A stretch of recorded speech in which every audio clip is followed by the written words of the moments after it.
딴 데니까 니는 그냥 감옥이나 가라.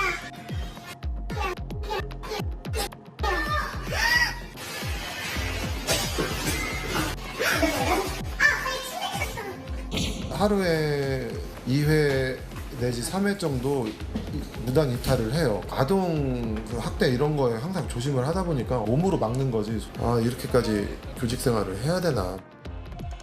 엄마는 이제 아이를 감싸시고 학교나 또 다른 학생들의 어떤 문제점을 지적을 하시고 이 아이는 상담과 치료가 절실히 필요하다.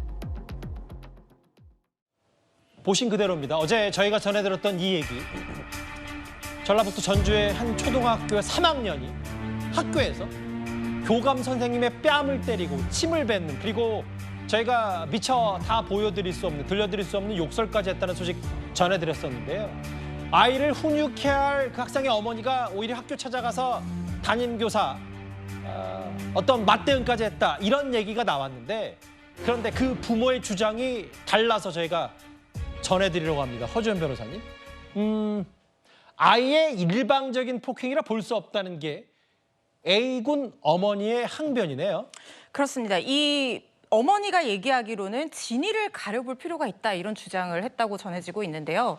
그러니까 아이가 차별 대우를 받았고 일종의 아동학대 상황이 있었기 때문에 이렇게까지 행동을 했다는 겁니다. 외국에서 귀국한 뒤 학교 폭력을 겪었는데 제대로 된 선생님들의 보호나 케어를 받지 못해서 아이가 심리적인 부담을 느낀 상황이다, 이렇게 주장을 했다라고 하는데요. 그러면서 얘기를 하는 게, 물론 아이가 어른을 때렸다는 점이 참담하기는 하지만 일방적으로 선생님을 때린 것이 아니다, 뭐 이렇게 주장을 했다는 거예요. 아이가 만약에 학교에서 제대로 된 보호를 받지 못했다라거나 아니면은 학교에서 혹여나 아동학대 수준에 상응하는 어떤, 이 사람의 주장과 마찬가지로 아동학대 수준에 상응하는 어떤 상황이 있었다라고 하면 그거는 그 자체로 해결해야 되는 것이지, 설령 그런 상황이 있었다고 하더라도 이 아이의 이런 행동이 정당화될 수도 없고 이걸 뭐 우리가 봐주거나 그대로 감싸주어서도 안 된다는 생각이 들거든요. 그리고 아이가 무려 7번이나 이런 폭력적인 의사소통 방식이 문제가 돼서 전학을 갔다라고 하는데 그 전학 가는 과정 중에서 학교의 문제와 별개로 가정에서는 이 아이를 위해서 어떤 보호와 훈육을 했던 것인지 그 부분도 저는 좀 궁금하다는 생각이 들고, 이 과정 속에서 아이만 상처받는 것은 아닌가, 그것도 걱정스럽습니다. 그러게요. 이 해당 학생 욕설, 교감 선생님을 뭐 무차별, 여러 언어 폭행까지 했던 이 사람, 이 학생은 7학기를 전전한 과거 이력이 있고 강제 전학 2번 포함했다.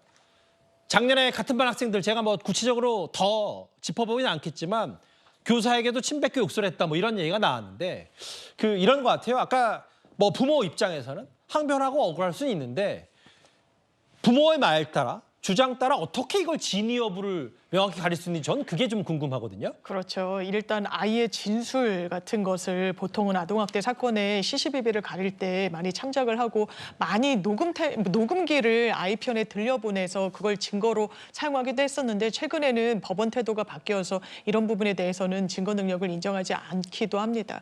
그리고 아이에게 만에 하나 학부모가 주장하는 대로 뭔가 아동학대와 관련한 그렇게 유사한 학교에서의 행위가 있었다고 하더라도 이 아이의 행동이 정당화되는 수준은 좀 넘어선 부분이 있죠. 그리고 이날도 교감 선생님에게 이제 아이가 침을 뱉고요, 뭐 이제 뺨을 때리기도 하면서 이제 학교를 이탈을 했는데, 이 학부모가 학교를 찾아왔다라고 합니다. 이 학생의 어머니가 담임교사와 이제 면담을 하게 됐는데, 또 담임교사와 면담을 하는 과정 중에 폭행을 행사해서 지금 해당 담임교사가 또 이 해당 학부모, 이 어머니를 고소해 놓은 상황이기도 합니다. 일방 폭행이 아니다, 진위 여부를 가리고 싶다는데, 그 해당 학부모의 처신과 행동에 대해서도 여러 논란거리가 있었고, 해당 학생의 과거 이력까지 공개된 이 마당에 진위 여부를 갈 수 있다, 이런 얘기까지. 뭐 반론권 차원에서 얘기를 하긴 하는데 교감 선생님의 참담한 목소리가 제 귀에 일단 많이 들렸습니다. 욕설, 침뱉고 이런 문제에 대한 어제 얘기까지 이어서 저희가 만나봤습니다.